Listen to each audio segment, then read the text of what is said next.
Alright, we're going to go through how to create a module for Fudge. We're going to do a quick and dirty one. We're going to call it the Hello World module. So the framework comes with a few core DLLs. A framework DLL that provides module services, host and compilation, compilation and execution, a database DLL, network DLL, and a module interface DLL. We want to make use of the iModule interface that is common to all modules loaded on Fudge. So we can implement that interface, and we're given a few properties. We're given a host property so that we're able to access the framework. We're given a name property that we have to implement. This identifies our module with a name. We're given a version property that returns a version that we're going to use to stay up to date with what modules are loaded on the website, what modules are in development.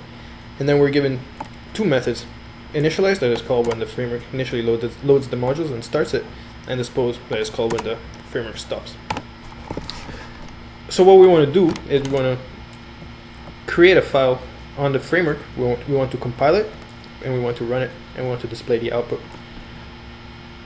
So how do we create a file in Fudge? We use the host, and we're given some methods for the host. We're given a compile, create, delete file, execute. And we're also given access to other modules available so that we can extend the functionality of modules with a module. What we want to do is we want to create a file, and we want to give it contents. What we want is a C++ file that basically outputs hello world. So I happen to have it saved in my clipboard.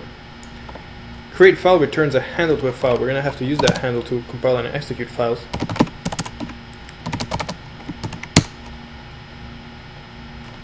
So let's look at how to compile this. The compile method takes two parameters: the file handle, which we have, and a language. Languages are stored in the Fudge database and need to be retrieved accordingly. If you're familiar with LINQ to SQL in C#, you're gonna know what I'm doing. LINQ to SQL is basically an OR mapper from SQL to an object-oriented C# design, so that we can use an object-oriented architecture that then translates automatically to SQL. There is absolutely no SQL that has been written to develop Fudge, which is something that is extremely useful for maintainability. So we're going to create a Fudge data context that basically gives us access to the database, and then we want to get C++.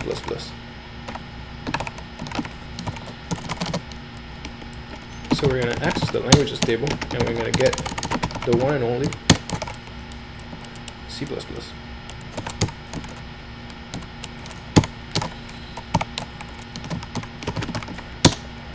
If you know the language ID, you can search it by ID. I do not remember the language ID, so I'm just going to get the language that contains C++.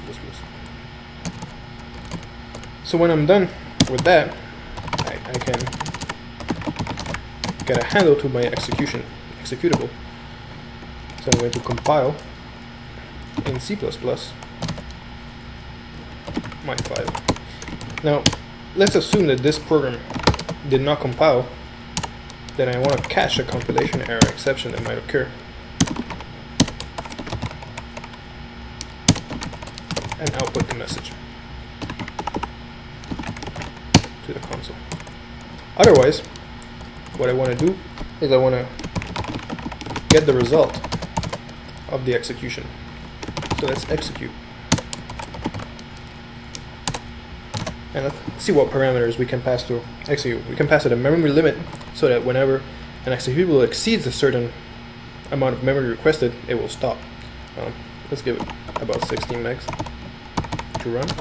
We want a time limit so it will not hang forever and eventually keep other people in the queue. So we want to give it a 5-second timeout. We want to limit the amount of output so that we don't flood the standard output. So let's give it a hello world isn't that much, so we can give it 128 characters. And we want to give it input. We have no input, so we can leave that empty.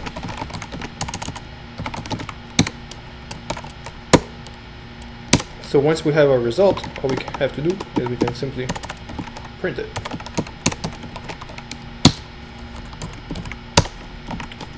And that's our module. Let's build it.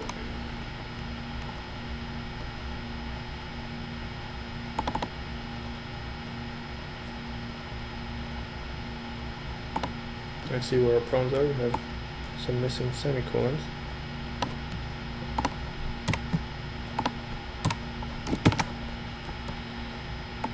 My bad.